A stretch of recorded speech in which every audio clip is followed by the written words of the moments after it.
حضرت مدنی رحمۃ اللہ کے زمانے میں مدینہ پاک میں پڑھاتے تھے تو کوئی سبق آتا کیونکہ حدیث شریف ہے، اس میں ہر بات تو کبھی نہیں بھی کھلتی، بندہ مطالعہ بھی کرتا ہے تو صبح جا کے کبھی بات نہیں کھلتی. تو حضرت بڑوں کا بڑے مزاج تھے، تو وہ اس میں کوئی توہین نہیں سمجھتے تھے. کسی جگہ جاتے تو حضرت مدنی رحمۃ اللہ فرماتے بھائی یہ مطلب مجھے سمجھ نہیں آیا، میں کل تمہیں بتا دوں گا. شاگرد سمجھتے کہ استاد جی رات کو کوئی شرح دیکھے گا، یاد کر کے صبح آ کے ہمیں سنا دے گا. تو حضرت صبح تشریف لاتے، اس حدیث شریف کی شرح بیان فرما دیتے کہ کل جو بات سمجھ نہیں آئی تھی اس کا مطلب یہ ہے. تو ایک دن شاگردوں نے گھیر لیا، کہا حضرت آپ ہمیں بتائیں آپ کون سی شرح دیکھتے ہیں. شاگردوں کو یہ بڑی بیماری ہوتی ہے کہ استاد جی کس شرح سے یاد کر کے آتا ہے. تو بہرحال انہوں نے کہا حضرت آپ ہمیں بتائیں آپ کون سی شرح دیکھتے ہیں. فرمایا بھائی تمہارا مسئلہ حل ہو جاتا ہے، تم چھوڑو اس بات کو. بہرحال شاگرد تو شاگرد ہوتے ہیں، تو وہ لپٹ گئے، ان کا نہیں حضرت ہم نے پوچھنا ہے، آپ بتائیں آپ کون سی شرح دیکھتے ہیں. تو حضرت نے ارشاد فرمایا بھائی شرح نہیں دیکھ کے آتا، جس حدیث شریف کا مطلب سمجھ نہیں آتا میں موقوف کر دیتا ہوں، تمہیں بتا دیتا ہوں کہ مجھے اس کا مطلب نہیں آتا، کل آ کے بتاؤں گا. پھر رات کو روزہ پاک پہ حاضری دیتا ہوں، پھر حضور علیہ الصلوۃ والسلام کے سامنے وہ مسئلہ رکھتا ہوں، آپ علیہ الصلوۃ والسلام اس کی تشریح فرما دیتے ہیں اور میں آ کے تم سے بیان. آج میں نے ایک مولوی صاحب کا کلپ سنا، اب وہ اس کے سامنے میرا خیال ہے بخاری شریف ہے، اور دورہ حدیث کی کلاس سے طالب علموں کو پڑھا رہا ہے کہ حضرت مدنی رحمت اللہ علیہ، مولانا حسین احمد مدنی رحمت اللہ علیہ، وہ جب حدیث پڑھاتے تھے تو کوئی مشکل پیش آتی، طالب علم سوال کرتے تو مدنی صاحب فرماتے میں کل بتاؤں گا. دوسرے دن بتاتے تو ایک دن طالب علم جمع ہو گئے، یہ اب بخاری پڑھائی جا رہی ہے. ایک دن طالب علم جمع ہو گئے، انہیں کہا حضرت آپ کون سی شرح دیکھتے ہیں؟ تو حضرت نے فرمایا تم چھوڑو. انہیں کہا نہیں ہم تو پوچھیں گے. تو حضرت نے فرمایا کہ شرح کیا، جو حدیث میں مشکل آتی ہے نا، میں رات کو روزے پہ چلا جاتا ہوں اور نبی پاک صلی اللہ علیہ وسلم سے اس کا مطلب پوچھ لیتا ہوں. اب یہ دیوبندی مدرس بھی ہے، دائی بھی ہے، اور یہ بیان کر رہا ہے، اور آگے طالب علم ہے. سبحان اللہ سبحان اللہ، واہ واہ. اب اس خبیث سے کوئی پوچھنے والا نہیں. لم یبج امام الاکاذیب، جھوٹے کہیں کہ مولانا مدنی نے تو خود کچھ اور چیز لکھی ہے. مولانا مدنی کی تقریر ترمذی میں مدنی صاحب نے ایک بات لکھی، فرماتی ہیں یہ جو آیت ہے انکا میتن و انہم میتون، اللہ فرماتے ہیں میرے محبوب آپ نے بھی مرنا ہے انہوں نے بھی مرنا ہے. اب سوال یہ ہے کہ موت کے بعد حیات بھی ہے، جبکہ آیت کہہ رہی ہے انکا میتن، تو وہ حیات کون سی حیات ہے؟ تو حضرت مدنی فرماتے ہیں کہ ظاہر بات ہے کہ وہ حیات دنیاوی نہیں، کیونکہ دنیاوی حیات کو تو موت نے ختم کر دیا. دنیاوی حیات جو تھی موت نے اس حیات کو ختم کیا، تو اب وہ حیات آخرت کی ہے، برزخ کی. آگے فرماتے ہیں کہ آج اگر کوئی آپ کی قبر پہ جا کے کوئی مسئلہ پیش کرے تو نہ پوچھ سکتا ہے نہ آپ بتا سکتی. یہ لفظ مولانا مدنی کے اور ان کی تقریر ترمذی میں موجود ہے.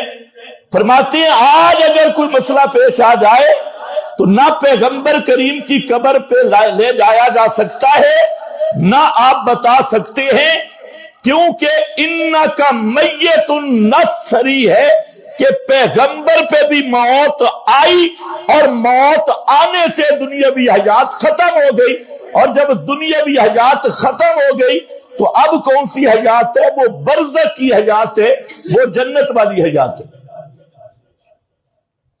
مسئلہ تو آسان سے، لیکن یہ اس بے ایمان کو دیکھو، یعنی فکر دیکھو، سوچ دیکھو کیا بیان ہو رہا ہے. جی مولانا مدنی صاحب نبی پاک سے حدیث پڑھ لیتی ہے، شرح پڑھ لیتی ہیں، کسی طالب علم نے سوال نہیں کیا کہ مولانا مدنی صاحب صحابی بنے یا نہیں. جب پیغمبر کریم سے براہ راست پڑھ رہے ہیں تو اب تو صحابی ہونا چاہیے. صرف مجالست ہی نہیں، صرف لقاء ہی نہیں، اب تو تعلیم بھی ہے، اور وہ بھی نبی پاک صلی اللہ علیہ وسلم سے پڑھ رہے ہیں تو اب یہ کہتے ہیں جی اکابر کو نہیں مانتے. تو ہمارا سوال ہے تم نے مدنی صاحب کو صحابی کہا؟ اگر نہیں کہا تو پھر کافر تو تم کہہ رہے ہو کہ پیغمبر سے پڑھنے والا مومن ہے تو صحابی ہے اور کافر ہے تو بے ایمان ہے, وہ صحابی نہیں بنتا. تو اب تم بتاؤ کہ مولانا مدنی کون ہے؟ کراچی کے ایک بڑے بزرگ کہتے ہیں جی یہ تقریریں ہو رہی ہیں, یہ دعوت ہے, لوگوں کو دعوت دی جا رہی, اور ہے وہ بڑے بزرگ اور اس کا ابا بھی بڑا بزرگ ہے. کہتے ہیں جی ابا جی وہ روزے اقدس کے سامنے نہیں جاتے تھے, آگے نہیں جاتے تھے. تو ابا جی کے دل میں بات آئی کہ شاید میں گناہگار ہوں کہ جالیوں کے سامنے نہیں جا سکتا.